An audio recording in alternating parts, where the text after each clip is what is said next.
आराधना वाणी संत पलटू साहेब जी के पहला पद। पर स्वार्थ के कारण संत लिया अवतार, पर स्वार्थ के कारण संत लिया अवतार। सबसे पहले हम अपने उन गुरुदेव के चरणों में नमस्कार करते हैं। सोम अजायब कृपाल कहते, जिन्होंने दया करके इस सेवक को अपने सेवा के लायक बनाया, नहीं तो जीव के अपने बस की बात नहीं। कहते हैं करे करावे आपे आप, जो कुछ करने कराने वाला वो गुरु ही है, वो कुल मालिक होता है। उसी के हाथ में ये काम है किस आत्मा से क्या ड्यूटी लेना और किससे को क्या सेवा लेना। तो कहते हैं, हालांकि हम तो कोई काम के आदमी नहीं थे, हम एक अनजान गरीब आदमी जिसको उतना कोई ज्ञान नहीं, लेकिन उस गुरुदेव कुल मालिक ने दया करके हमें अपने सेवा के लायक बनाया। ये उनकी अपार दया है, इसीलिए हम उनके चरणों में बार बार नमस्कार करते हैं। इसीलिए कबीर साहब ने भी कहा है, गुरु को कीजिए दंडवत कोटि कोटि प्रणाम, कीट न जाने भृंग को वह कर ले आप समान। कहते भाई, गुरु जो एक शिष्य के ऊपर उपकार करता है उसका कोई हिसाब नहीं। इसीलिए कहते गुरु को कोटि कोटि दंडवत नमस्कार करो, क्योंकि कीड़े को पता नहीं, वो भृंगी कीड़ा उस जो पत्ते के ऊपर रहने वाले हर एक कीड़े को ले जाके एक एक पहले तो उसको बेहोश करता है और फिर एक एक कमरे में एक एक कीड़े को बंद करता है, और सवेरे आके 4 बजे वो भृंगी उसे अपना शब्द सुनाता है। अंदर का कीड़ा जैसे जैसे उस शब्द की तरफ ख्याल करता है, तवज्जो देता है, धीरे धीरे उसके रूप रंग सब बदल जाते हैं। उसके भी पैर आ जाते हैं, पंख आ जाते हैं, और वो भी भृंगी कीड़ा ही बन जाता है। इस तरह से वो अपना कुटुंब बढ़ाता है, वो अंडा बच्चा नहीं देता है, अपना शब्द सुना के ही दूसरे कीड़े को अपने जैसा ही बना लेता है। तो कहते हैं ऐसे संत, इसीलिए कहते हैं ना, पारस और गुरु में बड़ो अंतरो जान, पारस तो लोहा कंचन करे लेकिन गुरु कर ले आप समान। कहते हैं कि पारस और गुरुदेव में बड़ा अंतर है। पारस तो लोहे को सोना जरूर बना देता है, लेकिन पारस नहीं बनाता। सोने की कीमत होती है, आज क्विंटल 2 क्विंटल सोने की भी कीमत आंकी जाती है, लेकिन पारस की कोई कीमत नहीं। एक पारस इतना बड़ा ही पत्थर होता है, अगर एक पारस हमारे हाथ में आ जाए तो हम कितना करोड़ मन भी सोना बना सकते हैं। अगर लोहे के फैक्ट्री को भी स्पर्श कर दे तो फैक्ट्री सब सोने की बन जाती है। पत्थर तो इतना ही बड़ा है, पत्थर नहीं है ऐसी बात नहीं है, पारस है लेकिन बैकुंठ में। तो कहते हैं कि पारस तो पत्थर ही होता है, तो वो क्या करता है, लोहे को उसके जात में परिवर्तन तो कर देता है, लोहे से सोना बना देता है, उसकी कीमत बढ़ जाती है, लेकिन पारस नहीं बनाता। लेकिन संतों की ये विशेषता है, जो उनके शरण में जीव जाता है दीनता नम्रता से, वह कर ले आप समान, वो अपने जैसा ही बना लेता है। यही संतों की विशेषता है। जैसे आप सत्पुरुष में मिलके परमात्मा से मिलके परमात्मा का रूप हो चुके हैं, अपने शिष्य को भी ले जाके सतलोक परमात्मा से मिला के परमात्मा का रूप ही बना देते हैं। तो कहते कुछ फर्क नहीं रखते। तो ये उनकी सबसे बड़ी विशेषता है। तो इसलिए हम बार बार इन दो आत्माओं को, माने उन महात्माओं को नमस्कार करते हैं जिन्होंने दया करके इस गरीब आत्मा को अपने सेवा के लायक बनाया। आज ये पलटू साहब की वाणी है। पलटू साहब जी कहते हैं, पर स्वार्थ के कारण संत लिया अवतार। कहते हैं दुनिया में संत महात्मा, वो परम पिता परमात्मा अपने अंश आत्माओं को हमेशा दुनिया में भेजता है। जब जब भी कहते हैं पाप बढ़ते हैं, धर्म का हानि होती है, और ऐसे समय में वो अपनी शक्तियों को, वो सत्पुरुष भी भेजता है, निरंजन भी अपनी ताकत को भेजता है। दोनों तरफ से आत्माएं महात्मा लोग आते हैं। तो कहते हैं जो सतलोक सचखंड से आते हैं उन्हें संत और सतगुरु कहते हैं, और भी जो निचले स्टेज से माया और निरंजन भी अपनी आत्माओं को भेजते हैं, जो रिद्धियां सिद्धियां और दुनिया के बहुत सारे साज सामान दे करके हमें दुनिया में बांधते हैं। तो कहते हैं संत जीवों को मुक्त करने के लिए आते हैं। तो इसलिए आप इशारा देते हैं कि पर स्वार्थ के कारण संत लिया अवतार। संत दुनिया में परोपकार परमार्थ के लिए आते हैं, स्वार्थ के लिए नहीं। कहते हैं वो भी हमारे जैसे ही बाल बच्चे में रहते हैं, नौकरी भी किया, खेती भी किए, सब कुछ किया, लेकिन परोपकार के लिए, लोग जीवों के उद्धार के लिए जगह जगह तकलीफें उठाते हैं, वहाँ का वातावरण सहन करते हैं, और कहते खान पान को भी स्वीकार करते हैं, और लोग जीवों को उद्धार करते हैं। तो इसीलिए कबीर साहब ने भी कहा है, तरोवर सरोवर संत जन चौथा बरसे में परमार्थ के कारण चारों धारे दें। कहते जो ये चार हैं वो परोपकार परमार्थ के लिए दुनिया में आते हैं। तो कहते तरोवर, पहले पेड़। देखो पेड़ जब फल लगता है, जैसे जैसे फल बड़ा होता है पेड़ झुकते जाता है, फल पकता है पेड़ झुकता है। हम उसको पत्थर मारते हैं, वो हमें फल देता, मीठा फल देता है, वो इतराज नहीं करता है। हालांकि पेड़ जो है अपना फल आप नहीं खाता है, दूसरों के लिए धारण करता है, तो वो भी परोपकार करता है। और दूसरा तरोवर सरोवर। अब बरसात के समय जो बरसात का पानी गिरता है जगह जगह चला जाता है, नदियों में जाके समुद्र में चला जाता है।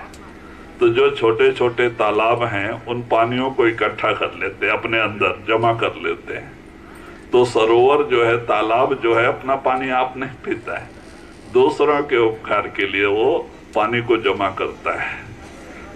कितने सारे प्राणी पीते हैं, किसानों के काम आता है, जानवरों के काम आता है, वो भी परोपकार करता है, वो पानी इकट्ठा करके। तो कहते हैं तरोवर सरोवर। और तीसरा संत जन, तीसरे संत जो परमात्मा के यहाँ से कुछ आत्माएं भेजी जाती हैं, जो साधन करके नीचे से पार ब्रह्म में पहुंची हैं या उससे ऊपर के मंडल में हैं, उन्हीं को हुक्म होता है। जो सतलोक पहुंच जाते हैं उनको हुक्म नहीं होता है, क्योंकि सतलोक अमर देश है, और वहां जो आत्मा चली जाती है वो फिर नीचे नहीं आती है। तो जो सतलोक के नीचे के मंडल हैं वहां पे साधन करके जो आत्मा गई होती है, सतपुरुष का ऊपर से हुक्म उनको ही होता है, और वही संत अवतार लेके पैदा होते हैं। बीच में से आ सकते हैं लेकिन सतलोक से नहीं आ सकते। तो इसीलिए वो आत्मा यहाँ पे संत अवतार लेके आती हैं, और वो पहले से कुछ बनी बनाई होती हैं। पिछले जन्म में भी वो कुछ भक्ति करके आई होती हैं, उनके अंदर संस्कार होता है, और वो बचपन से परमार्थ के रास्ते पे चलते हैं, वो दुनिया में लिप्त नहीं होते हैं। तो कहते हैं जब ऐसे आत्माओं महात्माओं को संतों का सत्संग मिलता है तो तुरंत उनमें जागृता ही पैदा होती है। तो अलल पक्षी जैसे फिर उलट के वो अपने देश चलने की तैयारी में जुट जाते हैं। कहते हैं ना, अलल पक्षी का उदाहरण कबीर साहब ने जो है कि अनुराग सागर में दिया है। अलल पक्षी जो आकाश में ही रहता है, वहीं पे अंडा देता है, वहीं पे रहता है। कहते हैं उसका अंडा वो इतना ऊपर होता है कि अंडा वहां से आते आते ही बरंडा बनता है, फूट जाता है, बच्चे बाहर आ जाते हैं और नीचे गिरने के पहले उनको पंख बिंक पैर बीर सब आके, और नीचे आने के पहले उनको ज्ञान हो जाता है, अरे ये मेरा देश नहीं है, मेरे माँ बाप तो आकाश में है, और वो उल्टा फिर आकाश की तरफ उड़ जाता है। तो उसको अलल पक्षी कहते हैं। खाली संत मत में इसका उदाहरण है और दूसरी जगह नहीं। अलल पक्षी कहते हैं आकाश के पक्षी को, आकाश में रहने वाले पक्षी को। तो कहते हैं कि ऐसे ही संत जब दुनिया में आते हैं, पहले तो कुछ होता है भूल भरम का चक्कर, जब संत महात्मा मिल जाते हैं तो उनके अंदर वो ज्ञानोदय होता है और फिर वो अपने घर जाने की याद आती है और वो उल्टा साधन अभ्यास करके अपने देश की तरफ उलट जाते हैं, चलने लगते हैं। तो कहते हैं कि ऐसे तीसरे संत जगह जगह जाके वहाँ का वातावरण ये करके और जीवों को चिताते हैं। और चौथा वर्षे में, चौथा कहते हैं बादल, मेघ, ये भी क्या करता है, देखो समुद्र कितना दूर है। आज कहते हैं 3, 3.5, 4 हजार किलोमीटर दूर है समुद्र।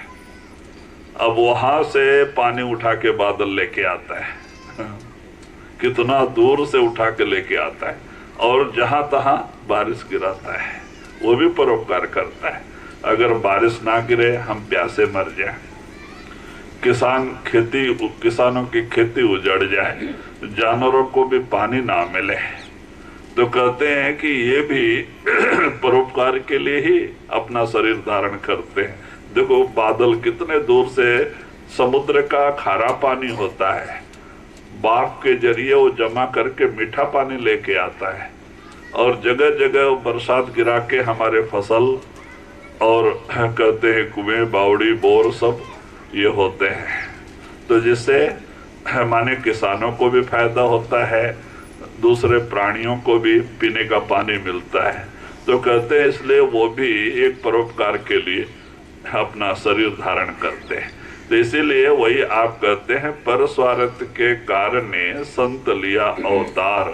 संत हमेशा दुनिया में परोपकार के लिए, दूसरों के स्वार्थ के लिए पैदा होते हैं, अपने स्वार्थ के लिए नहीं। देखो सावन सिंह महाराज जी थे, हालांकि वो मिलिट्री में इंजीनियर थे, ब्रिटिश गवर्नमेंट के जमाने में बड़ी सख्त ड्यूटी लेते थे विदेशी लोग इंडियन से, अपने भारतीयों से। इनको घोड़ा तो जरूर मिला था लेकिन बहुत दौड़ना पड़ता था, थक जाते थे। तो खा के ध्यान में बैठे तो नींद आती थी, परेशान हो गए, भजन नहीं बनता था, सारा दिन थक जाते थे दौड़ दौड़ के। कहीं कहीं की निगरानी करना है कि फिर 10-20 किलोमीटर जाकर वहां की निगरानी करना है, इंजीनियर थे। तो बहुत परेशान होके बाद में उन्होंने जयमल सिंह महाराज जी को लेटर लिखा कि महाराज जी दौड़ धूप में थक जाते हैं, भजन नहीं बनता है, बैठे खा के नींद आती है, हम चाहते हैं कि नौकरी को राजीनामा दे दें, आके आश्रम में रहें, आपकी सेवा और भजन बंदी करें। क्योंकि वो गुरुमुख थे, बनी बनाई आत्मा थे।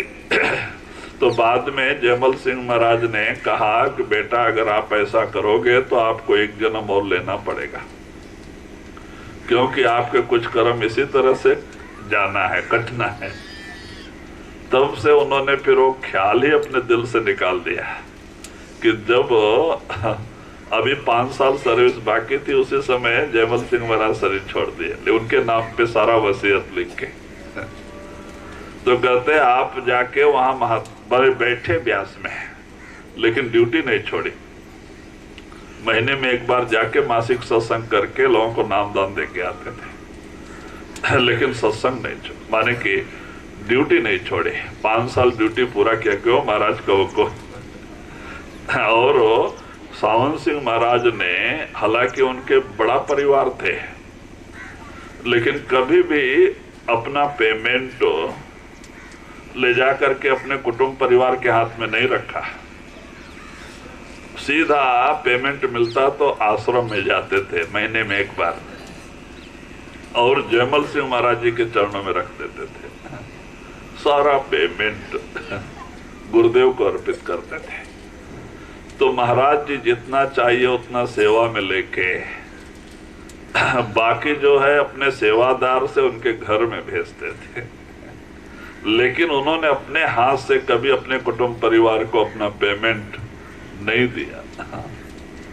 क्यों? उन्होंने सब कुछ गुरु को समझा था, अपना सब कुछ गुरु को दिया। तो कहते हैं कि ये गुरुमुखता है।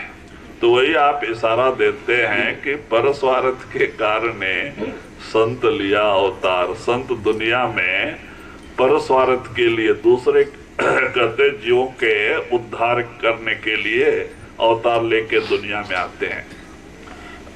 उनका कोई अपना स्वार्थ नहीं होता है। कहते अपने स्वार्थ तो दुनियादारों लोग को होता है कि हम अपने बारे में, अपने बाल बच्चे के बारे में ही सोचते हैं। हम कभी दूसरे के बारे में भी सोचते नहीं, क्योंकि हमें क्या पड़ी है। लेकिन संतों को सबके बारे में सोचना पड़ता है।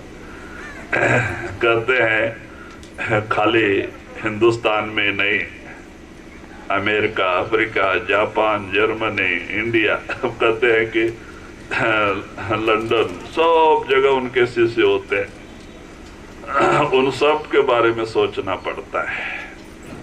कहते हैं किसी की अंतिम समय होता है, वहां पे जाके उनके संभाल करते होते हैं। कोई भजन सुमरन में अंदर जाता है, उनको अंदर दर्शन देते होते हैं। कहते हैं कहीं कोई रूप में, कहीं कोई रूप में, सबके साथ होते हैं। तो कहते भाई उनकी ड्यूटी ही कुछ ऐसी है, उनको सबकी चिंता करनी पड़ती है। तो वही आप इशारा देते हैं जी। संत लिया अवतार, जगत को राह चलावे, भक्ति करे उपदेश, ज्ञान दे नाम सुनावे। तो वही कहते हैं संत भक्ति का रास्ता अपनाया है। कहते हैं रास्ते बहुत हैं, ज्ञान, वैराग और योगा, प्राणायाम, भक्ति। भक्ति का रास्ता संतों ने अपनाया। भक्ति का मतलब कि पीला कपड़ा, रुद्राक्ष पहनना, जंगल पहाड़ों में जाके बैठना, कहते ये नहीं। भक्ति का मतलब हमेशा मालिक के नाम का रूप होना, मालिक के नाम के रूप हो जाना, रहना बाल बच्चे में, खेती गृहस्थी में, नौकरी धंधा करना, व्यापार बिजनेस करना, लेकिन मालिक का रूप होके, नाम का रूप होके, ये भक्ति है। भक्ति कठिन है, लेकिन भक्ति बड़ी ऊंची है। देखो संतों ने भक्ति के रास्ते को अपनाया। भक्ति का मतलब ही भगवंत का रूप हो जाना, नाम का रूप होके रहना दुनिया में। खाना खाते समय सुमरन रहे, रास्ता चलते समय सुमरन रहे, काम करते समय सुमरन रहे, बस में जाते समय सुमरन रहे। आप सच्चे सन्यासी, चाहे बाल बच्चे में रहो या जंगल में रहो, कोई फर्क नहीं। तो कहते इसको भक्ति कहते हैं। हाँ, तो भक्ति बड़ी ऊंची है। और भक्ति में दीनता, नम्रता आती है, मालिक का प्रेम और प्यार पैदा होता है, अहंकार नहीं आता है। लेकिन योगाभ्यास में, प्राणायाम में, अष्टांग योग में अहंकार आ जाता है, क्योंकि बहुत कठिन साधन करते हैं, अहंकार आता है। तो इसीलिए भक्ति बहुत श्रेष्ठ है, भक्ति का रास्ता। और वो हमें भक्ति का ही रास्ता बताते हैं। कहते भाई आपको दुनिया नहीं छोड़नी है, जंगल पहाड़ों में जाके नहीं बैठना है, आश्रम में आके नहीं रहना है, दुनिया में रहना है। परमात्मा ने आपको जहां भेजा है आप वहां रहो, अपनी ड्यूटी बजाओ, मेहनत की कमाई करके खाओ, जो आता है उसको खिलाओ, मालिक की भजन बंदी करो, सुमरन, नाम सुमरन से प्रेम प्यार कर लो। जो संतों ने 5 नाम आपको दिया है, बड़ी ऊंची दात है। उस सुमरन से प्रेम प्यार कर लो, सब काम बन जाएगा, घर बैठे मालिक मिल जाएगा। कहते हैं सुमरन करके कैसे कैसे पापी तर गए। सुमरन में बड़ी ताकत है। हमें जंगल पहाड़ों में जाकर बैठ के मुक्ति मिलेगी ऐसी बात नहीं है। मालिक का नाम सुमरन और कलयुग केवल नाम आधारा। कलयुग में एक नाम सुमरन से मुक्ति। पहले तो बड़े कठिन साधन थे, प्राणायाम, अष्टांग योग, जप तप, बड़े कठिन साधन थे। आज वो साधन हम नहीं कर सकेंगे। क्यों? आज हम बलहीन हो चुके हैं। सतयुग में एक इंसान में 1 लाख बरस की उम्र होते थे। सतयुग में 10,000 हाथी की ताकत होती थी एक इंसान में। तो प्राणायाम साधन करने के लिए ब्रह्मचर्य की जरूरत पड़ती थी और अन्न आहार त्याग करना पड़ता था। नीम की पत्ती का रस पी के, थोड़ा बहुत दूध पी के, उल्टी करके और पूरी सफाई करके शरीर की, धोती नेती बस्ती, पूरा शरीर का सफाई करके फिर प्राणायाम स्टार्ट होता है, योगाभ्यास। बहुत कठिन साधन था। अब बताओ, ये कलयुग में अन्नमय प्राण, हमारा प्राण अन्नमय है। अन्न खाएंगे तो जिंदा रहेंगे, नहीं तो जय सिया राम। एक टाइम तो खाना इस शरीर को देना बड़ा जरूरी है। पहले का तो ऐसा नहीं था। सतयुग में प्राण हड्डी में रहते थे। प्राण हड्डी में रहने से खून सूख जाते थे, मांस गल जाते थे, लेकिन इंसान जिंदा रहता था। प्राण हड्डी में रहते थे। इसीलिए तो विश्वामित्र ने बड़ा हट किया। अन्न जल छोड़ के गाली श्वास के आधार पे प्राणायाम के जरिए 60,000 बरस कुछ नहीं खाया, कुछ नहीं पिया, खाली श्वास के आधार पे प्राणायाम किया। क्यों? उस समय हड्डी में प्राण होते थे, आदमी मरता नहीं था। खून जल जाते थे, मांस गल जाते थे, सारा शरीर सूख जाता था, इंसान जिंदा रहता था। तो बड़ा कठिन साधन उस समय किया। फिर क्या हो गया? जीव कर्म करके मलिन होता चला गया। तो त्रेता युग में हड्डी से प्राण खून में आ गए। 10 भाग उम्र कम हो गई। जो 1 लाख बरस की उम्र थी 10,000 बरस की रह गई त्रेता युग में। जो 10,000 हाथी की ताकत थी वो 1,000 हाथी के बराबर हो गई। फिर भी काफी था। 1,000 हाथी की ताकत बहुत होती है। बड़ी लंबी उम्र थी 10,000 की, तो भी लोग ब्रह्मचर्य रह के प्राणायाम कर लेते थे। फिर त्रेता युग में भी कर्म करके जीव मलिन हो गया। खून से जो प्राण है चमड़े में आ गया। 10 भाग उम्र कम हो गई, 1,000 बरस की रह गई। अब 1,000 बरस में काफी है। 100 साल में हम परेशान हो जाते हैं। तो 1,000 भी बहुत काफी है। फिर भी एक हाथी की ताकत होती थी आदमी में। द्वापर युग में लोगों में हर एक इंसान में एक हाथी की ताकत होती थी। हालांकि कुछ ऐसे और भी थे पहलवान, भीम थे, उनमें तो ज्यादा थी, 10-10 हाथी की ताकत थी, लेकिन लोगों में एक हाथी की ताकत होती। तो भी काफी लंबा समय था, लोग प्राणायाम कुछ कर लेते थे ब्रह्मचर्य का पालन करके। लेकिन कलयुग में चमड़े से प्राण जो है अन्न में आ गया,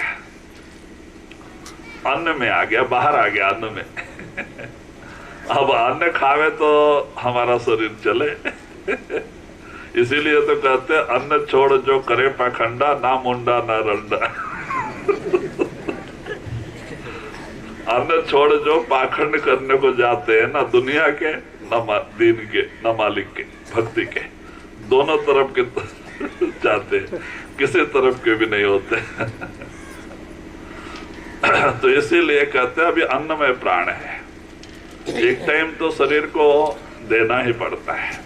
बताओ अब हम प्राणायाम कैसे करें? प्राणायाम बहुत कठिन साधन है, उसमें खाना पीना नहीं चलता है। नीम की पत्ती का रस पी के और महात्माओं के सन्निधान में रह के किया जाता है, जिनका प्राणायाम पक्का है, नहीं तो बीमारी घर कर लेती।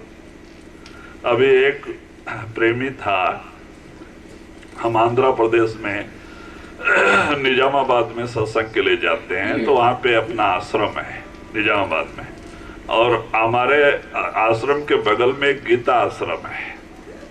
तो वहाँ एक सन्यासी रहता था, पीला कपड़े वाला सन्यासी रहता, गीता आश्रम में रहता था। वो सवेरे उठ के पाठ बीठ किया करता था, लेकिन हमारे आश्रम से गीता आश्रम से दोनों में बहुत प्रेम था। हमारे यहाँ संगत बढ़ जाती थी, जाके वहां भी रह जाती थी, क्योंकि बगल में था, तो वो लोग सारा व्यवस्था करते थे। तो और वो लोग भी सत्संग में आते थे। तो बाद में क्या हो गया, वो प्रेमी भी सत्संग, वो सन्यासी भी आता था सत्संग में। तो वो क्या किया, उसने कुछ किताब मिल गई प्राणायाम के बारे में, और वो किताब के जरिए प्राणायाम चालू कर दिया। उसमें रिद्धि सिद्धि आती है बोल के उसको ख्याल आया, जल्दी रिद्धि सिद्धि मिल जाती है। अब प्राणायाम में क्या करना पड़ता है कि पेट खाली रहना है, और अपान वायु को, जो नाभि स्थान में अपान वायु है, उसको प्राणायाम के जरिए खींच के ऊपर लेके आना पड़ता है। धीरे धीरे धीरे ऊपर उठा के यहाँ पे दोनों आंखों के बीच में चिदाकाश में लय करना पड़ता है, और इस तरह समाधि में श्वास बंद कर लेते योगी। शरीर खराब नहीं होता है।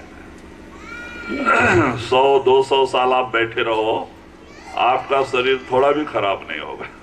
ये अपान वायु को सिद्ध हो गया आपका प्राणायाम। अपान वायु को धीरे धीरे ऊपर लाके चिदाकाश में लय कर दो, और आप बैठे रहो 100-200 300 साल, तो आपका शरीर खराब नहीं होता है, आपको पानी अन्न की जरूरत नहीं पड़ती। तो इस तरह से उतना उम्र बढ़ जाता है, रिद्धि सिद्धि आ जाती है। तो इसलिए वो प्राणायाम के पीछे पड़ा। अब वो आदमी ज्यादा चावल खाने वाला, निजामाबाद में क्या है, आंध्रा में चावल ज्यादा खाते एक थाली चावल खाने वाले एक किलो अकेला खा जाता था। बताओ, इतना खा के अब वो प्राणायाम के पीछे पड़ा। तो कुछ 2-3 महीने से अपने मनमानी कर रहा था किताब में पढ़ के। तो एक दिन हो सवेरे उठ के जाके बैठा और जबरदस्ती किया, और वो काफी दिन से कर रहा था ना, कुछ खाली पेट रहने से कुछ अपान वायु ऊपर आया, ऊपर चढ़ाई किया। अब नीचे उतरने का हुआ नहीं, उसको नीचे उतारने का, ऐसे ही प्राण चला गया, मर गया। वो बैठा ही है आसन पे, पद्मासन में, और उसके जान निकल गए। और बाद में 1 दिन हो गया, 2 दिन हो गया, ये बाहर आया नहीं, तो अंदर गड़ी लगा के बैठा था। आश्रम में रहने वाले परेशान बेचारे, क्या हो गया, बाहर नहीं आया।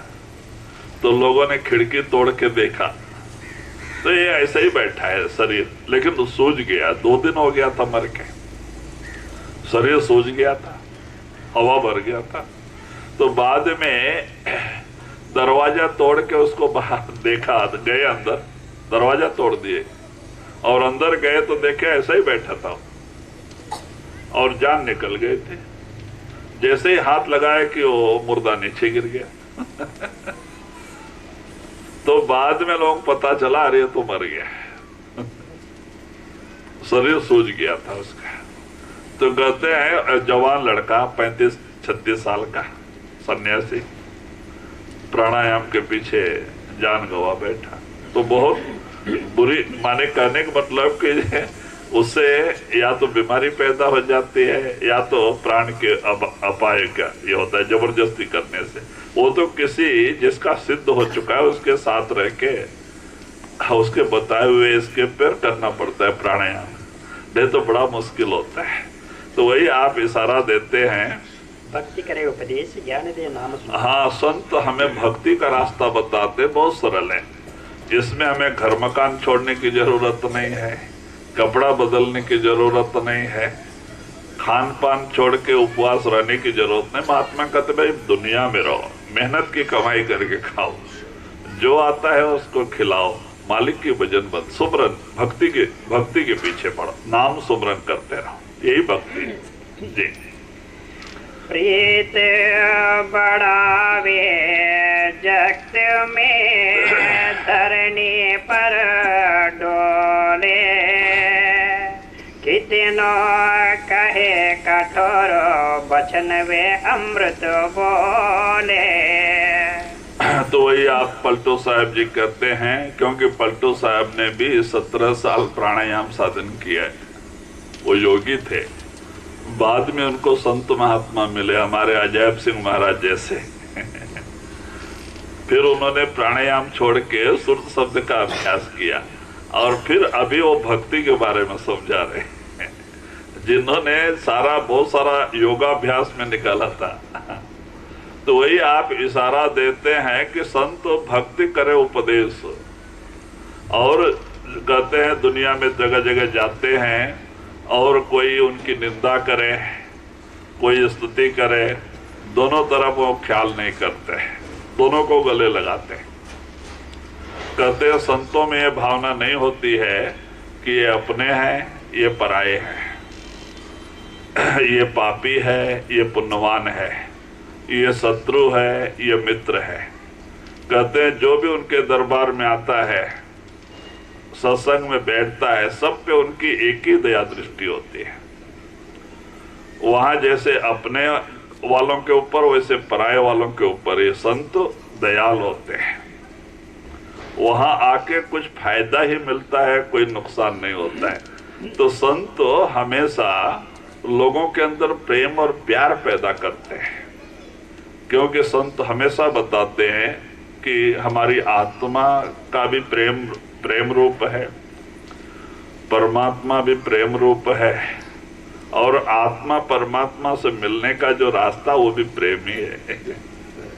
जब तक वो सच्चा प्रेम हमारे अंदर प्रकट नहीं होगा मालिक से मिलने का, तब तक कामयाबी हासिल नहीं होगी। प्रेम तो एक ही है, चाहे तो दुनिया से लगा लो या गुरु के चरणों से। प्रेम दो तरफा नहीं होता है। लेकिन महात्मा क्या कहते हैं कि भाई आपको दोनों काम करना है।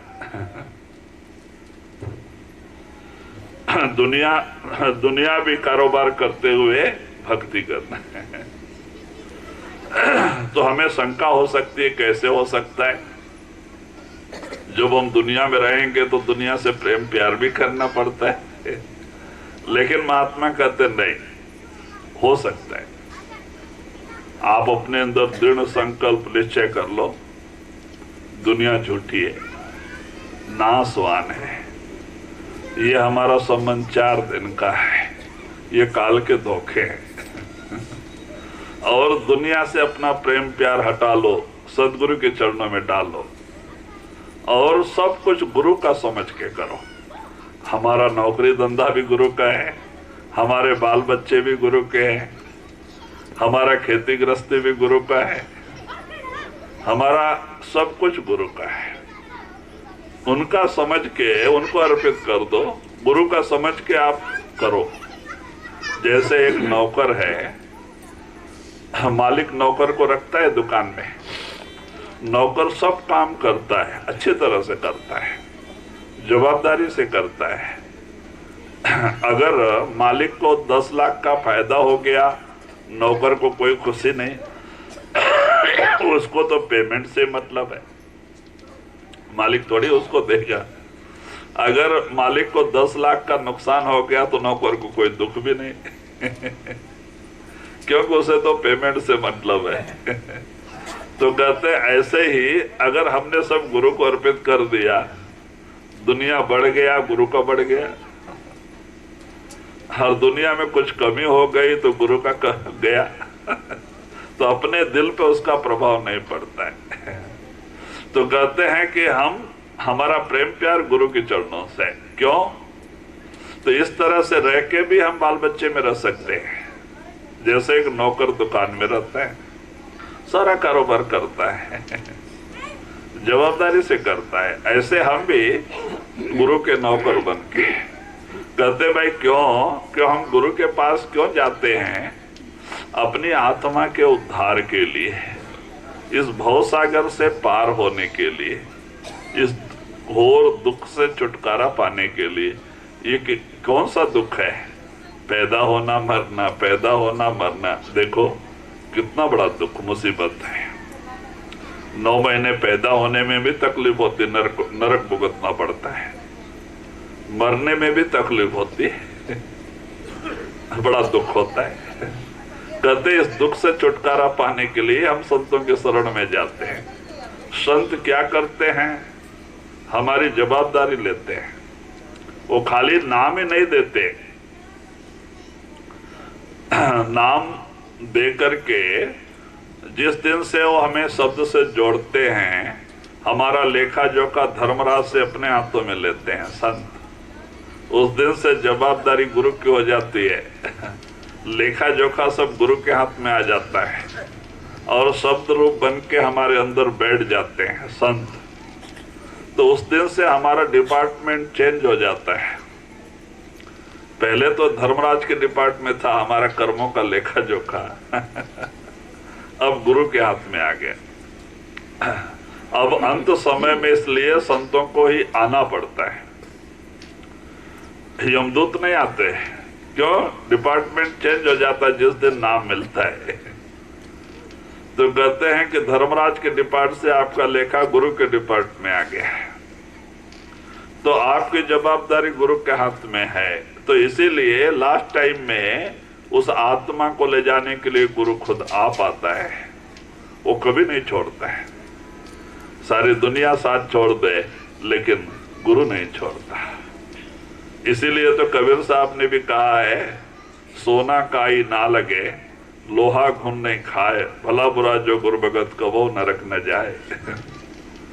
कहते सोने को काई नहीं लगती, चाहे 1000 बरस मट्टी में दबा रहे, पानी में रहे, उसको खाई नहीं लगती। सोने को जंग नहीं खाता और लोहे को कीड़े नहीं लगते।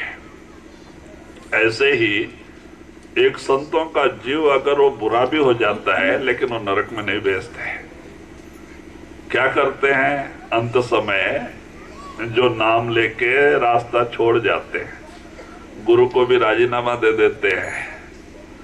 बाल बच्चे, कुटुंब, परिवार, मांस, शराब कहते पीने खाने में लग जाते हैं। तो ऐसे को लेने के लिए गुरु नहीं आता है। क्यों? इनकी तवज्जो गुरु के तरफ नहीं, गुरु की तवज्जो इनसे भी हट जाती है। तो ऐसे को लेने के लिए गुरु खुद आता नहीं, लेकिन नाम दिया है, छोड़ता भी नहीं। क्या करते हैं संत? अंत समय, मरने के समय धर्मराज को हुक्म देते हैं, यमदूतों को नहीं। यमदूत बोला तो पुलिस और धर्मराज बोला तो एसआई, कलेक्टर। तो धर्मराज को ये हुक्म देते हैं कि हमारा जीव ऐसे गांव में शरीर छोड़ने वाला है, आप जाओ और उसकी रक्षा करके उसको ऐसे गांव में, ऐसे घर में, किसी सत्संगी के घर में पैदा कर देना। तो धर्मराज खुद जाता है, क्योंकि पुलिस इनकी ड्यूटी छोटी होती है लेकिन अहंकार ज्यादा है, मारपीट करते आते हैं। तो अब कलेक्टर आएगा ले जाने के लिए तो मारपीट तो करेगा नहीं, इज्जत से ले जाएगा। पुलिस आते ही पहले गाली गलौज करते हैं, मारपीट करते हैं। ड्यूटी छोटी होती है, अहंकार बड़ा होता है। तो इसलिए कलेक्टर को ही ऑर्डर देते हैं कि हमारा जीव ऐसे गांव में, ऐसे स्थान पे शरीर छोड़ने वाला है, उनकी रक्षा करके और ले जाके ऐसे गांव में, ऐसे घर में, कोई सत्संगी घर बताते हैं, वहां पैदा कर रहे हैं। तो वो धर्मराज ले जाके उस आत्मा को जहां गुरु बताए होते वहां पैदा करके इतिल्ला गुरु को देता है कि महाराज आपके जीव को आपके बताए हुए स्थान पे भेज दिया गया। तो इस तरह से उसको एक जन्म फिर दुनिया में पैदा होना पड़ता है। और जब वो शरीर में पैदा होता है तो जो गुरु का कनेक्शन टूट जाता है, टूट जाता है। फिर जो संत इस दुनिया में होते हैं मौजूद, नाम का बीज तो खत्म नहीं होता लेकिन कनेक्शन टूट जाता है पैदा होने से। फिर जो संत होते हैं वो उसको खींचते हैं, वो संस्कार होता है पिछले जन्म का, नाम मिला हुआ, वो उसको खींच के वो अपने शरण में लेके फिर भक्ति करा के नाम दे के उसको लेके जाते हैं, लेकिन छोड़ते नहीं। थोड़ा तकलीफ जरूर होता है, दुख मुसीबत आती है, नीच कुल खानदान में भी पैदा कर देते हैं। जैसे जैसे जिसके कठिन कर्म होते हैं तो उनको कठिनाई में रह के भक्ति करना पड़ता है। गरीब घर में नीच कुल खानदान सत्संगी घर पैदा करते हैं जिसमें वो तकलीफ उठा के मजदूरी करके कठिनाई से उसी तरह से उसके कर्म करने। कोई जीव अच्छे हैं तो कोई अच्छे घर खानदान में पैदा कर देते हैं, तो वो उस तरह से भी रह के भक्ति करा के लेके जाते हैं, ये उनकी मौज है। तो कहते भाई इस तरह से, लेकिन उसको फिर दुनिया में नहीं भेजते, मानव शरीर से नीचे नहीं भेजते, 84 में नहीं जाने देते, लेकिन उसको लेके ही जाना पड़ता है संतों को। तो इसीलिए आप इशारा देते हैं कि संत यहाँ आके कहते हैं कि लोगों के अंदर प्रेम और प्यार पैदा करते हैं, लोगों के अंदर भक्ति का संदेश देते हैं और भजन सुमरन करने की प्रेरणा देते हैं कि भाई भजन सुमरन करके अपने कुछ कर्म काटो, जिससे गुरु को भी कुछ ये हो, आसानी हो ले जाने के लिए। नहीं तो तकलीफ आपको होती है तो गुरु को भी होती है क्योंकि कर्म ऐसे कैसे ही पड़े रह जाते हैं। हम भजन सुमरन नहीं करेंगे, हमारे कर्म ऐसे कैसे ही पड़े रह जाते हैं, जो लास्ट टाइम में बीमारी के रूप में निकालना पड़ता है। तो तकलीफें महसूस होती है और फिर हम गुरु को दोष देते हैं, हम इतने पुराने सत्संगी, हमारे को ये तकलीफ हो गई, वो तकलीफ हो गई, ये बीमारी आ गई, वो आ गई। करें क्या? इसी तरह से कर्म को काटना है, फिर दुनिया में तो भेजना नहीं है सफाई करके लेके जाना है तो कहते भाई इस तरह से लास्ट में तकलीफ बढ़ जाती है। इसलिए महात्मा बार बार सत्संग के जरिए समझाने की कोशिश करते हुए भजन करो, भजन करो। स्वामी जी महाराज ने भी कहा है, भजन कर मगन रहो मन में भजन करके आनंद में रहो। यहाँ भी खुशी से रहोगे, गुरु की कृपा का हाथ भी आपके सिर पे आ जाएगा, बहुत सारे काम आसान हो जाएंगे, उसकी दया मेहर आपको मिलते रहेगी और मरने के समय खुशी से जाओगे, हंसते हुए जाओगे। एक भक्त को जो रोज 2-2.5 घंटा भजन सुमरन करता है, उसको शरीर छोड़ने के समय बड़ा आनंद होता है, खुशी होती है, दुख नहीं होता है, आनंद होता है। कहते हैं एक भक्त को जो 2-2.5 घंटा भजन सुमरन करता है, उसको 2-4 दिन पहले ही सूचना मिल जाती है मरने का गुरु अंदर सूचना दे देता है, फलाना दिन फलाना समय तुम्हें आना है, लेकिन भजन सुमरन करे तो उसको खुशी। जिस दिन गुरु सूचना देता है उसके अंदर शब्द और प्रकाश प्रकट कर देता है, गुरु प्रकट हो जाता है, तो उसको उस दिन से खुशी हो जाती है और उसका प्रेम प्यार दुनिया से हट के जाके शब्द में समा जाता है, गुरु शब्द प्रकट कर देता है और ये बड़े आराम से जाने के लिए तैयार हो जाता है गुरु के साथ। हम कहते हैं ना कि देखो महाराज जी के 2 प्रेमी शिष्य थे, साउंड सिंह महाराज जी के, हाँ, पति पत्नी। वो पति 65 साल की उम्र थी, बैंक में रिटायर होके प्राइवेट टीचर का काम करता था। औरत 10-15 दिन से बीमार चल रही थी। अब उसका अंत समय आ गया और दोनों 2-2 घंटे रोज भजन बैठते थे। बड़ी प्रेमी आत्मा थे। तो महाराज ने अंदर आके दर्शन देख के बता दिया कि बेटी कल नहीं परसों 10 बजे आना है। तो उसको बड़ी खुशी हुई औरत को। तो उसने शाम को जब पति ड्यूटी से आया, सोने के समय अपने पति से भी बताया कि महाराज ने आके ऐसा ऐसा कहा और कल 10 बजे मुझे जाना है। तो पति ने कहा बड़ी अच्छी बात है, तो कल मैं रजा लेके छुट्टी लेके मैं यहाँ घर पे रहूंगा, सवेरे 10 बजे ही जाना है। तो उसने छुट्टी ले लिया एक दिन का और उस दिन वो घर पे ही था और 9 बजे स्नान नाश्ता वास्ता करके 9 बजे वो खाट पे सोई थी और एक बगल में भजन बैठ गई। जब 10 बजा महाराज अंदर आए, कहते बेटी अब चलना है। तब वो अपने पति को उठाती, हाथ पे हाथ रख के कहती है कि देखो महाराज आ गए, बुला रहे हैं, मैं जा रही हूँ। तो उसके पति ने अपने पत्नी के हाथ में हाथ दिया, हाथ दे के कहता है कि बहुत अच्छी बात है, तूने हमारी 40 साल सेवा किया है और अगर महाराज जी बुला रहे हैं, महाराज जी लेके जा रहे हैं, तो मैं क्यों तुम्हें रोकूं, तुम खुशी से जाओ, मैं तुम्हें विदा करता हूं। और कोई न दुख न कोई तकलीफ। और उसने राधा स्वामी किया, चली गई। तो कहते हैं कि जो भजन सुमरन करते हैं उनको अंत समय में बड़ी खुशी होती है जाने, दुनिया छोड़ के जाने में। क्यों? धीरे धीरे उनका मोह कम हो जाता है दुनिया के सामान से, भजन करने से, और गुरु और नाम से जुड़ जाता है।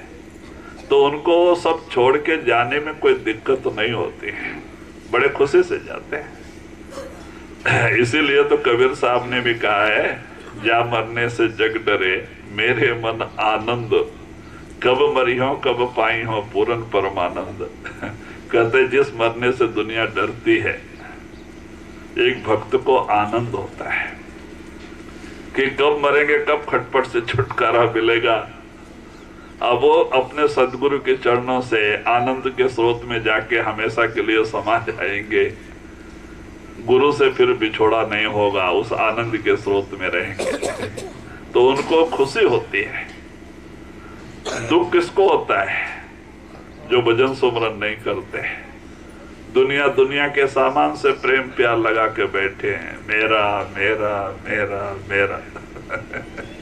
ये दुनिया का सामान ना आज तक किसी का हुआ न कभी होगा।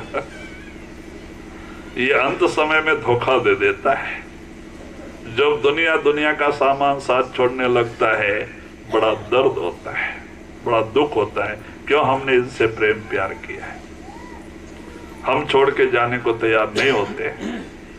हमारा मोह, हमारा प्रेम प्यार, हमारी आशा हमें धोखा देती है, फिर दुनिया में आने का कारण बनती है। जहां आशा तहां वासा, दुनिया का मोह, दुनिया का प्रेम प्यार फिर दुनिया में खींच के लेके आता है।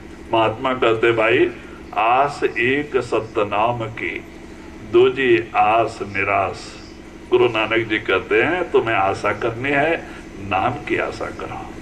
अगर दुनिया के सामान की आशा करोगे, निराश होना पड़ेगा। अंत समय ये धोखा दे देंगे तुम्हें। तुमने देखा है ना, तुम्हारे दादा परदादा कितने गए, कुछ लेके गए उठा के। जो भी गए सब छोड़ के ही गए। हम क्या आस लगाए बैठे हैं। महात्मा कहते भाई नाम की आशा रखो, गुरु के चरणों से प्रेम प्यार कर लो, काम बन जाएगा। इसी जन्म में मुक्ति, सतलोक सचखंड। फिर बीच के स्टेशन पे भी रुकने की जरूरत नहीं है, सीधा सतलोक सचखंड। अगर दुनिया के कोई भी सामान से हमारा प्रेम प्यार नहीं है, गुरु के चरणों से है, अगर भजन बना हो या ना बना हो, लेकिन सदगुरु के चरणों में प्रेम प्यार है, दुनिया के कोई भी चीज से लगाव नहीं है, तो उसको संत सीधा सतलोक लेके जाते हैं। भजन सुमरन मुख्य नहीं है। हमारी दुनिया की आशा मुख्य है। दुनिया का मोह हमें धोखा देता है, इस 84 के जेल खाने में लेके आता है, दुखी बनाता है। महात्मा कहते भाई आस एक सत्य नाम के, नाम की आशा करो। खाते समय नाम सुमरन रहे, रास्ता चलते समय नाम सुमरन रहे, खाना बनाते समय नाम सुमरन रहे, काम बन गया। घर में शांति शांति रहेगी। क्यों? हमें दूसरा कुछ सोचने का मौका ही नहीं मिलेगा। नाम सुमरन से मन के रखेंगे, घर में भी शांति, अपने अंदर में भी शांति, और बहुत सारे बुराइयों से हम बच जाएंगे। तो इसीलिए कहते भाई संत तो हमें भक्ति का रास्ता बताते हैं जी। उनको क्या है चाह, सहत है दुख घनेरा, जीव तारन के है तो मुल्क फिरते बहुतेरा। तो वही इशारा देते उनको क्या है चाह, उनको दुनिया के सामान की कोई इच्छा नहीं। हाँ, उनको गुरु की, मालिक की, बस दो ही इच्छा। हाँ, दुनिया की नहीं। दुनिया की इच्छा होगी तो हम अंदर ही नहीं जा सकते। ये सब पहले ही त्यागना पड़ता है। ये सब काल के धोखे हैं। ये काल ने दुनिया बनाई है, बड़ी बुरी तरह से जीवों को इसमें फंसा रखा है। कहते जैसे एक पक्षी पकड़ने वाला बहेलिया क्या करता है, जाल तान देता है, उसके चारों तरफ खूंटे गाड़ के बंदो माने अच्छी तरह से बांध देता है, और उस जाल पे तरह तरह के दाने छींट देता है, डाल देता है। जो पक्षी कबूतर होते हैं, एक को देख के दूसरा, दूसरे को देख के तीसरा आके बैठते हैं दाना खाने के लिए, और खाने में मस्त हो जाते हैं। जब बहेलिया छिपके बैठा होता है झाड़ी में, रस्सी उसके हाथ में होती है, जब देखता है ज्यादा से ज्यादा पक्षी आके बैठ गए हैं तो रस्सी खींच लेता है वो। इन सब पक्षियों के पैर फंस जाते हैं, जाल सिकुड़ जाती, और वो सब के पैर फंस जाते हैं। फिर छटपटाते हैं, उड़ने को देखते हैं तो चारों तरफ खूंटा गड़ा है, बंदोबस्त। बाद में उड़ नहीं पाते। वो बहेली आता है झोली लेके, पिंजरा लेके, सबको पकड़ पकड़ के पिंजरे में डालता है। जो ज्यादा छटपटाते हैं उनका गर्दन मरोड़ के थैली में डाल देता है। ले जा करके उनको अपना आहार बनाता है। कहते यही हालत है काल का। ये दुनिया काल का जाल है, उसमें इसने ये सब दाने डाल दिए। कुटुंब परिवार, धन संपत्ति, पहाड़ी बंगला, जमीन जायदाद, सब दाने छेड़ दिए। जीव इसमें मस्त है, मेरा मेरा मेरा। अब वो काल अपना आहार बनाता है, पकड़ के ले जाके। हर एक जीव काल के दाढ़ में, मुंह में जाके ही बाहर निकलना पड़ता है। जो संसारी जीव हैं उनको काल के दाढ़ में, मुंह में चबा के, वो चबाता है काल हर जीव को। सत्पुरुष का श्राप है। 1 लाख जीव खा के तो जिंदा रहेगा काल को। हम रोज उसे 1 लाख जीव चाहिए। जो मरते हैं जीव दुनियादार, काल अंदर खड़ा होता है, चेतन अपने आप ऊपर आता है मरने के समय, और जब यहाँ आ जाता है दोनों आंखों के बीच में, तो यहाँ बाएं तरफ काल खड़ा होता है,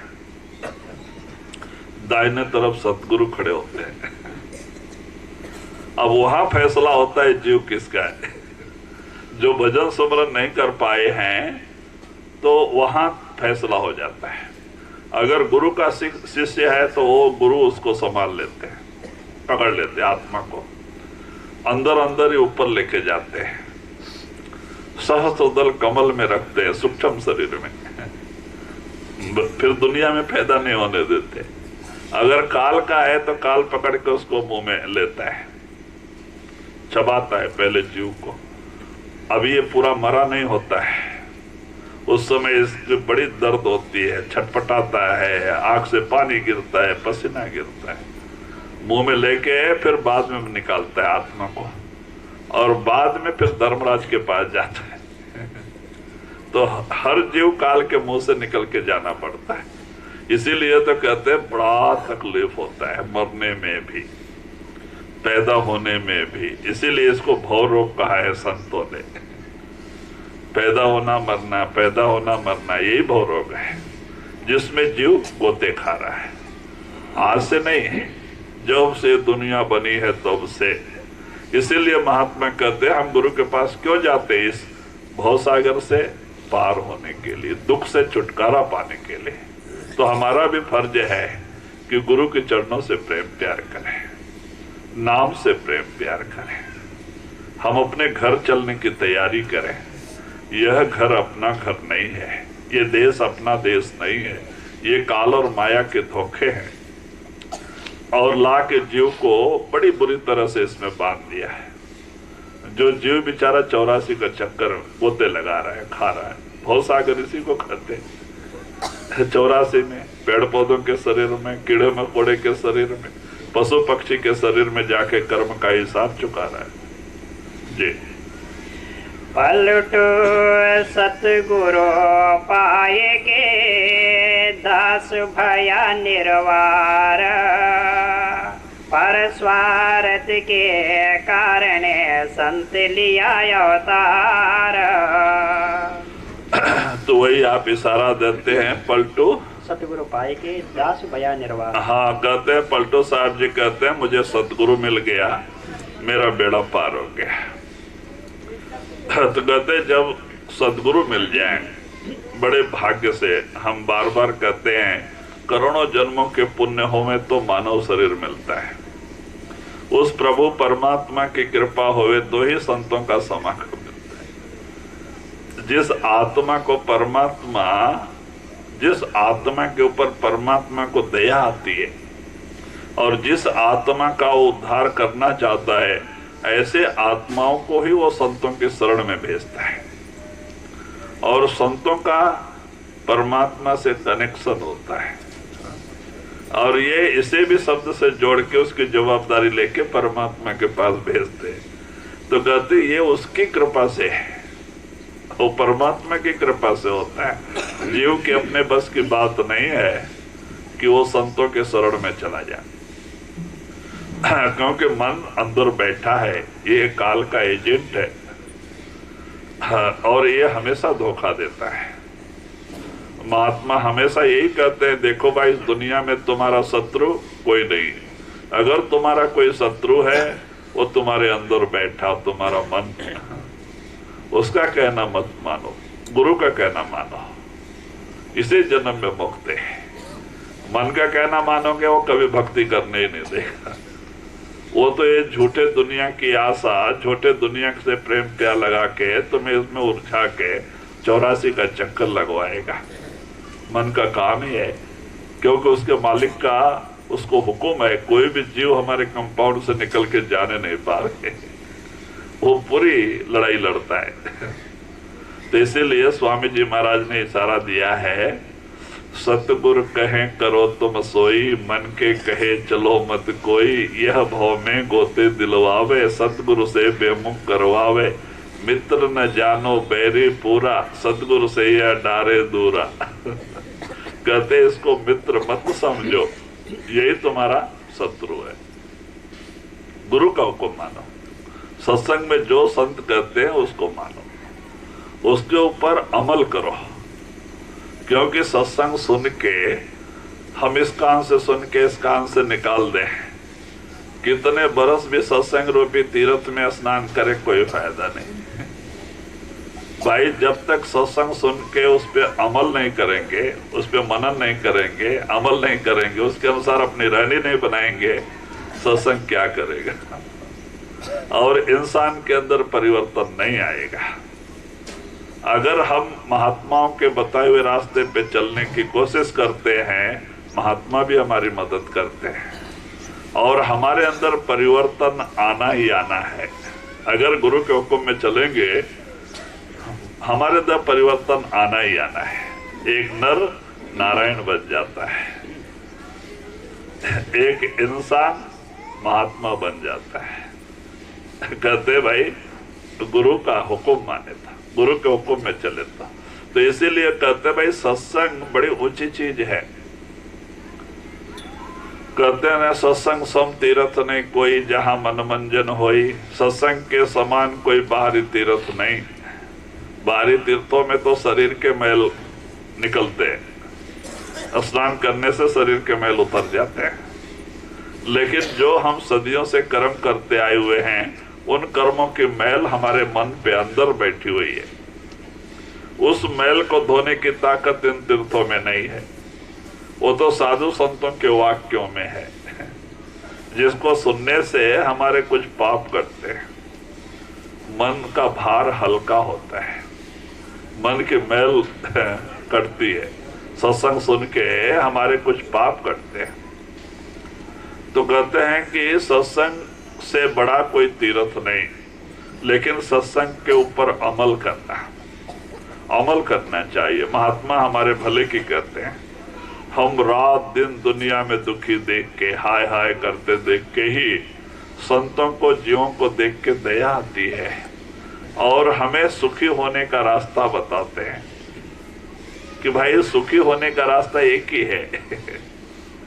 आप इस दुनिया में सुख और शांति आनंद में रह सकते हैं, एक रास्ता है। कबीर साहब ने भी कहा है, वो कौन सा रास्ता है? तो कबीर साहब कहते हैं सुमरन से सुख होत है, सुमरन से दुख जाए। कहे कबीर सुमरन करे तो साईं माई समाए। बस नाम सुमरन, सुमरन करना सीख लो, आपको सच्चा सुख शांति मिल जाएगी। आपका खोया हुआ शांति आपको मिल जाएगी। गुरु की कृपा का पात्र बन जाओगे, आप अपने घर पहुंच जाओगे। क्योंकि सुमरन से जो संत नाम देते हैं उसके सुमरन से हमारे कर्म करते हैं, पाप करते जाते हैं। तो जैसे जैसे पाप कटेगा मन निर्मल होएगा, हमारे अंदर शांति आएगी। पाप ऐसे का ऐसे ही रहेगा तो शांति कहाँ से आएगी?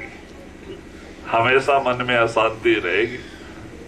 तो पाप को काटने का जो साधन है मालिक का नाम सुमरन। सुमरन रूपी झाड़ू लगाओ, मन रूपी मंदिर की सफाई करो। सुमरन तो उससे हमारे कर्म करते हैं, पाप करते हैं, मन निर्मल पवित्र होते जाता है, हमारे अंदर शांति आते हैं, दीनता नम्रता आते हैं और एक दिन मन साफ सुथरा होके स्थिर हो जाता है। कब तक चंचल रहेगा? जब तक मलिन है। निर्मल हो जाएगा, स्थिर हो जाएगा और रू चढ़ाई करने लगते हैं। लेकिन जब तक मन निर्मल नहीं होगा रू चढ़ाई नहीं करेगी। मन को निर्मल करने का साधन संतों ने दिया है नाम सुमरन, 5 नाम का सुमरन, सतगुरु का ध्यान।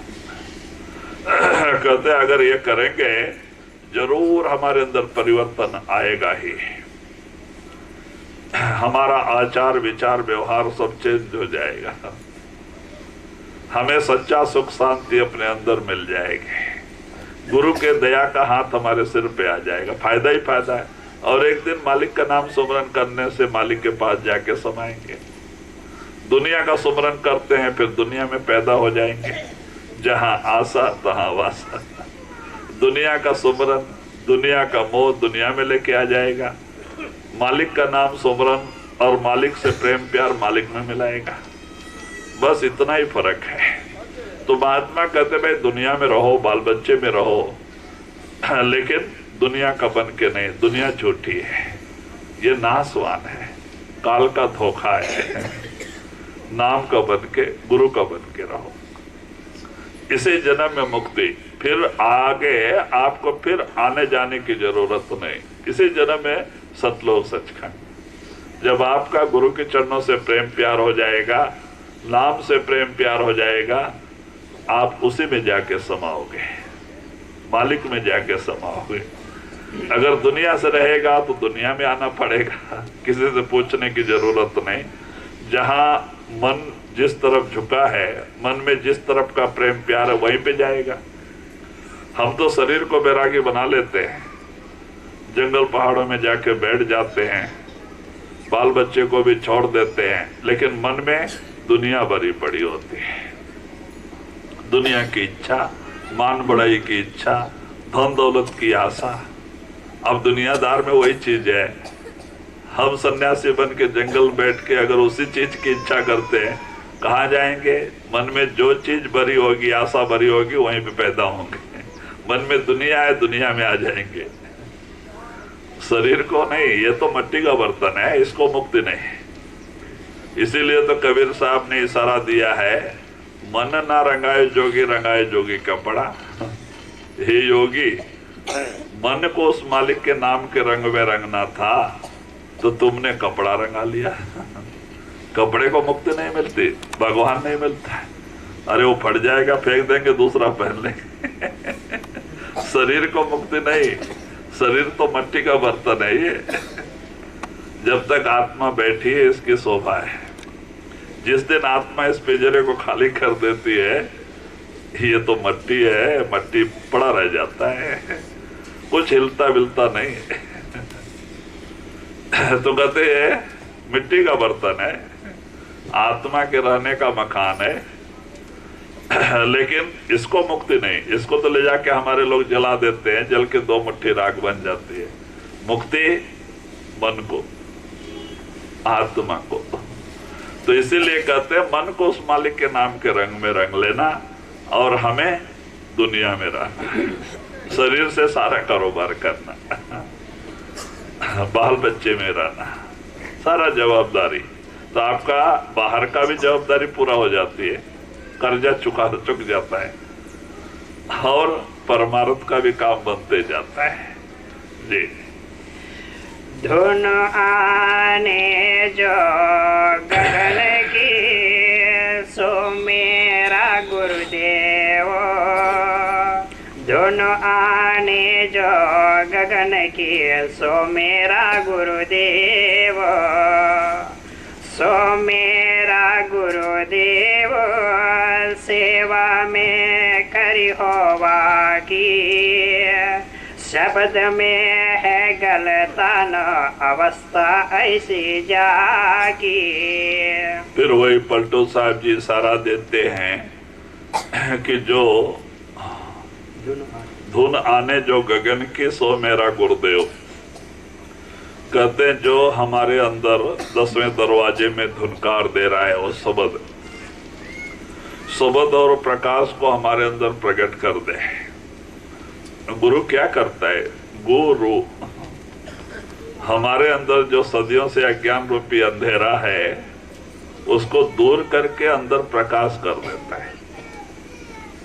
गुरु हमारे अंदर ज्योति प्रकट कर देता है, शब्द प्रकट कर देता है। आंख बंद करो, उजाला ही उजाला है। अभी क्या है? आंख बंद करो, अंधेरा ही अंधेरा है।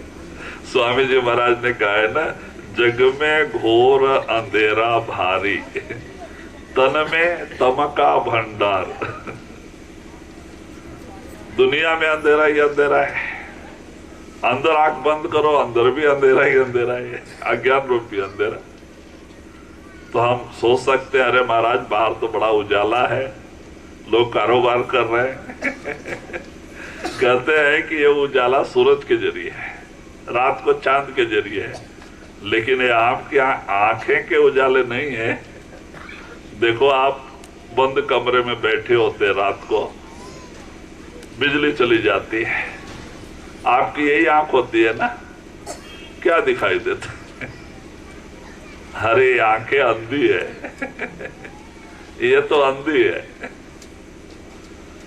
दिन में सूरज के लाइट से काम करती है, रात को बिजली के द्वारा काम कर रही है। अगर ये ना होवे तो ये कोई काम की नहीं। तो बाहर भी अंधेरा, अंदर में आंख बंद करो, अज्ञान रूपी अंधेरा।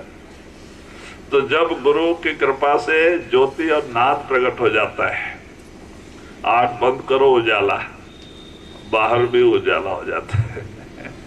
तो कहते हैं गुरु जो हमारे अंदर सदियों से अज्ञान रूपी अंधेरा है, घट में उसको हटा के अंदर ज्योति प्रकाश कर दे, ज्ञान का प्रकाश कर देता है। तो कहते हैं कि ऊपर आकाश में शब्द जो हमारे अंदर, जो बाहर आकाश है अंदर में भी है, और गुरु उसे प्रकट कर देता है। जो हम शब्द है वो 10वें दरवाजे में 24 घंटे धुनकार दे रहा है, लेकिन हमारा ख्याल बाहर मुख होने से हमें सुनाई नहीं दे रहा है। लेकिन सुमरन ध्यान के जरिए 9 दरवाजे छोड़ के जब हम 10वें में आते हैं तब वो शब्द प्रकट गुरु की कृपा से, पहले गुरु प्रकट होता है, गुरु की कृपा से ज्योति और नाद, अनहद नाद प्रकट हो जाता है। तो कहते वो गुरु की कृपा है। हम अपने आप अंदर बहुत काल के धोखे हैं। तो कहते हैं कि गुरु के कृपा से ही वो शब्द प्रकट होता है जिसने दुनिया बनाई है, जिसकी महिमा गुरु नानक ने करी है। शब्दे धरती शब्दे आकाश, शब्दे शब्द भया प्रकाश, सगले सृष्ट शब्द के पीछे नानक शब्द घटे घट अच्छे। कहते वो सब घट में 10वें दरवाजे में वो शब्द विराजमान है, वो शब्द को प्रकट कर देता है गुरु, वो शब्द को हमें सुना देता है, प्रकट कर देता है जी। निस दिन 10 अरोड़ लगे ना भूख पियासा, ज्ञान भूमि के बीच चलत है उल्टी श्वास। तो कहते हैं तब इस शिष्य की क्या हालत होती है? कहते हैं निस दिन 10 अरुण लगे ना भूख पियासा, उसकी नींद उड़ जाती है, भूख प्यास ऑटोमेटिक कम हो जाता है, और रात दिन उसकी लौ अंदर लग जाती है। वो प्रकाश से जुड़ा होता है, गुरु के चरणों से जुड़ा होता है। कहते सच्चा प्रेम प्यार इसके अंदर प्रकट हो जाता है। जो प्रेम प्यार के मालिक से मिलने के लिए जरूरी है वो 10वें दरवाजे में जाके ही प्रकट होता है। जो प्रेम मीराबाई को प्रकट हुआ तो मेरा दीवानी हो गई। जब रविदास गुरु प्रकट हुए, प्रेम प्रकट हुआ तो मीरा खुशी से नाचने लगी। कहती है पायो जी मैंने नाम रतन धन पायो, वस्तु अमोलक दई मेरे सतगुरु कृपा कर अपनायो। गुरु की कृपा से वो नाम रूपी रत्न है जिसने दुनिया बनाई, वो प्रकट हो गया, वो शब्द प्रकट हो गया, जिसको संत नाम कहते उसकी कोई कीमत नहीं। कहते 14 लोक के पट तरे काहे धूल मिला है। हमारा एक एक श्वास ये भी 14 लोक से कीमती है, काहे धूल मिला है। ऐसा कीमती चीज को क्यों धूल में मिला रहे हो? नाम रूपी धन इकट्ठा करो, वो धन इकट्ठा करो जो धन आपके साथ जाएगा, जिसको कोई चोर चुरा नहीं सकता, भाई बंधु छीन नहीं सकता, जो करता है उसी के साथ जाता है, वो नाम रूपी धन जी। तुरिया सीति अतीत सोधि फिर सहज समाधि, भजन तेल की धारा साधना निर्मल साधी। तो कहते हैं तुरिया सेति अतीत शोध फिर सहज समाधि, ये अवस्थाएं हैं। हमें साधन में ये सारी अवस्थाएं पार करके जाना पड़ता है। तुरिया, तुरियातीत, तुरियातिमतीत, और चौथा है सहज। सहज जो है सतलोक सचखंड में तुरिया कहते हैं। आंखों के नीचे 6 चक्कर, ये नासवान तुरिया, इसके ऊपर तुरियातीत ब्रह्म तक, ब्रह्म के आगे पार ब्रह्म तक तुरियातिमतीत, पार ब्रह्म से सतलोक सहज समाधि संतों की होती है। विहंग मार्ग कहते हैं उसको, विहंग मार्ग, वो सहज समाधि वो संतों की है। तो इस तरह से कहते हैं इन सब स्टेज को पार करके सहज समाधि में गुरु की कृपा से आत्मा पहुंचते हैं जी। पलट तन मन वारी मिले जो ऐसा को, दोनों आने जो गगन की सो मेरा गुरुदेव। तो वही पलटू साहब जी कहते हैं, पलटू तन मन वारिये मिले जो ऐसा कोई। पलटू साहब जी कहते हैं अगर ऐसा कोई कामिल मुर्शिद मिल जाए तो उसको तन मन धन सब कुछ उसके चरणों में अर्पित करके उसका बन जाए। तो वही आप इशारा देते हैं, दोनों आने जो गगन की, हाँ दोनों आने जो गगन के सो मेरा गुरुदेव। जो आकाश में, जो हमारे 10वें दरवाजे में शब्द 24 घंटे धुनकार दे रहा है, उसको अपने अंदर प्रकट कर देने वाले ही वही संत है। तो वही आप इशारा देते हैं कि संत महात्मा हमें झूठा वादा नहीं करते। वो तो कहते भाई अभी करो और अभी देखो। जिन लोगों ने किया है उन लोगों ने पाया है। जिन ढूंढा तिन पाइया गहरे पानी बैठ, मैं बपुरा पूरन राह किनारे बैठ। कबीर साहब कहते भाई जिन लोगों ने ढूंढा वो पाया। अब देखो ये सीप निकालने के लिए जाते हैं ना समुद्र में, उनकी छोटी छोटी नौकाएं होती हैं, 2 ही आदमी जाते हैं और अपना सारा साथ सामान लेके जाते हैं। कहाँ तक जाते रहते हैं, जहां कोई समुद्र में ऊपर सीपें दिखाई देती हैं बहुत सारी, और वहीं पे नीचे मोती वाली सीपें भी होती हैं। तो वो जहां सीपें समुद्र में दिखाई दे रही हैं लोगों को, तो वहीं अपना स्टीमर खड़ा करके, नौका खड़ा करके, रस्सी बांध के और पूरी तैयारी के साथ नीचे उतरते हैं।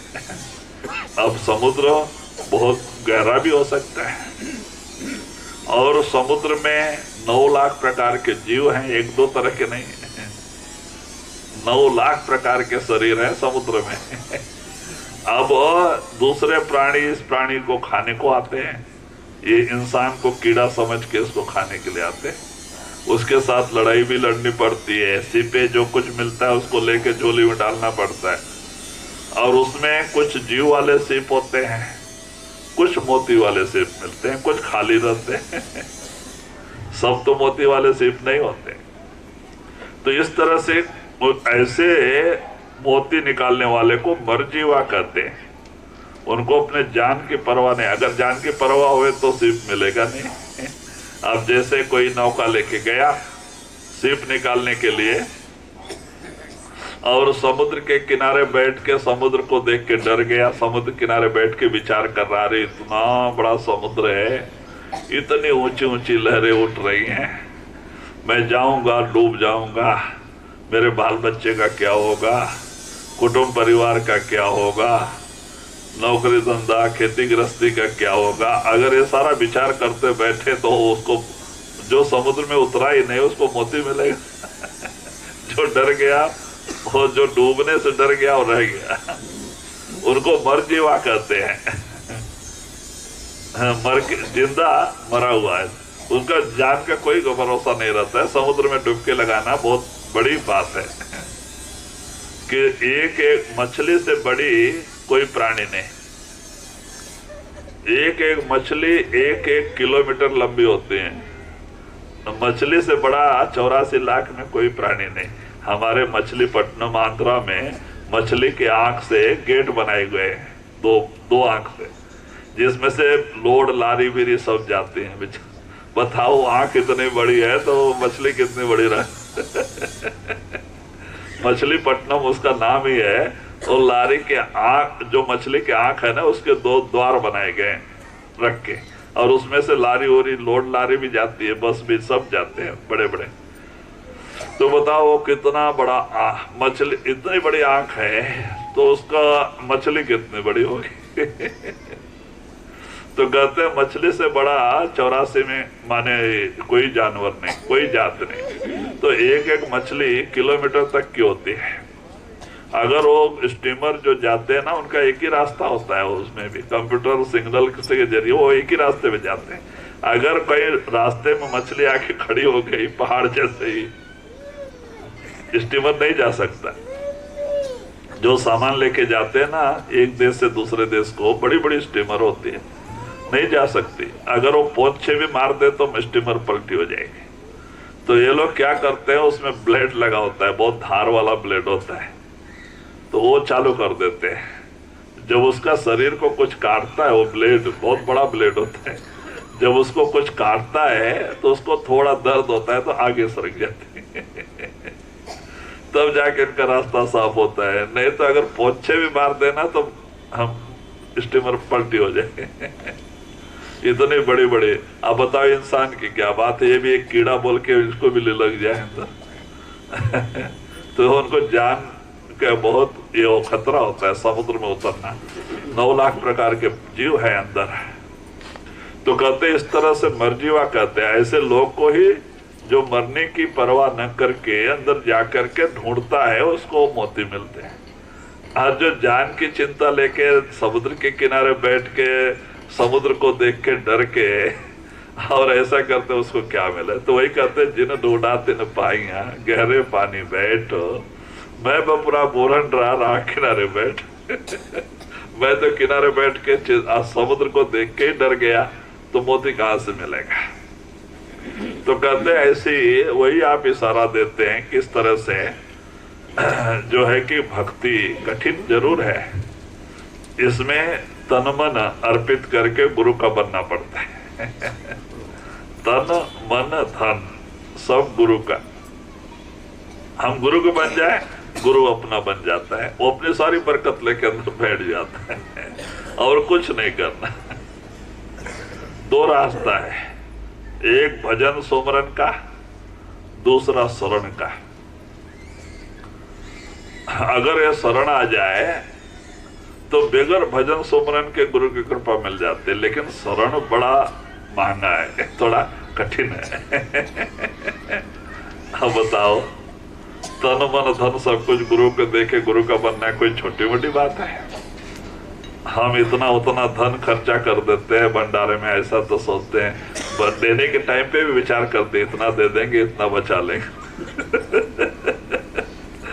इतना ही देना जबकि तीनों देना पड़ता है, तन मन धन सब कुछ गुरु। तो कहते हैं कि जो शरण में गया उसको मरण नहीं तो वो गुरु का बन गया, गुरु उनका बन गया, वो अपनी सारी बरकत लेके इसके अंदर प्रकट हो जाता है। या तो भजन सुमरन करके तीसरे दिल तक पहुंचना, गुरु को अंदर प्रकट कर लेना, और दूसरा रास्ता शरण। लेकिन शरण बहुत महंगा होता है, भक्ति करके अंदर आके प्रकट कर लेना है थोड़ा सस्ता तो जरूर है, थोड़ा टाइम लगता है, लंबा समय लगता है लेकिन ये कर सकते हैं। लेकिन शरण का बात तो बड़ा मुश्किल है।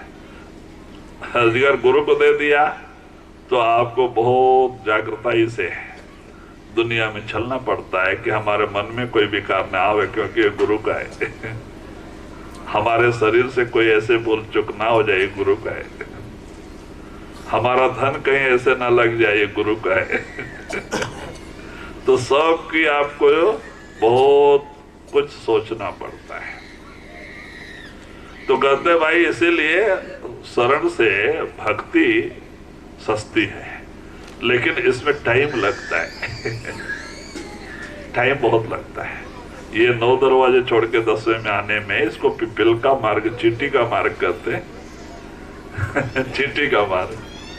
अब जैसे एक पेड़ पे फल पक जाता है, चींटी चित्त ज्ञानी होती है, उसको पता चल जाता है पेड़ पे फल पका है, और वो चढ़ना चालू कर देती है। हवा लगता है गिर पड़ती है, फिर चढ़ती है, फिर हवा लगता है गिर पड़ती है, फिर चढ़ती है, फिर हवा लगे गिर पड़ती है, सारा दिन।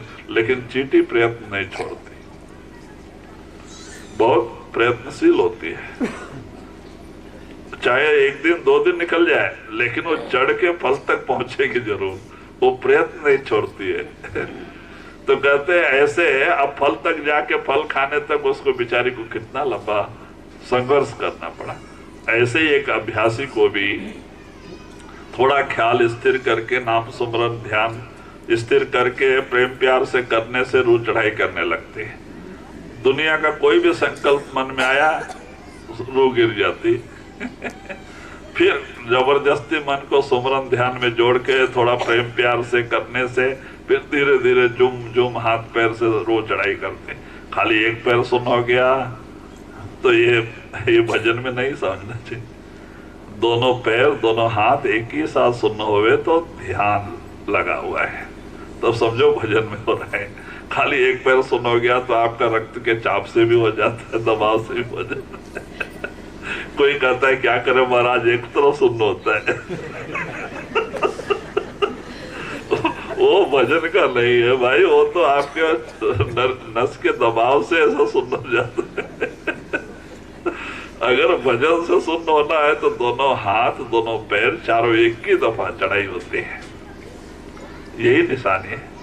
आपका दोनों 20 अंगुली जो 5 10 ये 10 ये सब एक तरफ से चालू होता है, सब एक ही साथ सुन्न होना, चढ़ाई होना, वो भजन की है, वो गुरु की कृपा की है। ये नहीं कि भाई एक पैर सुन्न हो गया एक हाथ सुन्न हो गया तो वो हमारा कुछ भजन सुनने से संबंध नहीं है। तो इसीलिए बहुत जरूरी है कि भाई जो महात्मा कहते हैं उस पे अमल करें और भजन सुमरन रोज रोज करें, सत्संग रोज रोज सुने जी।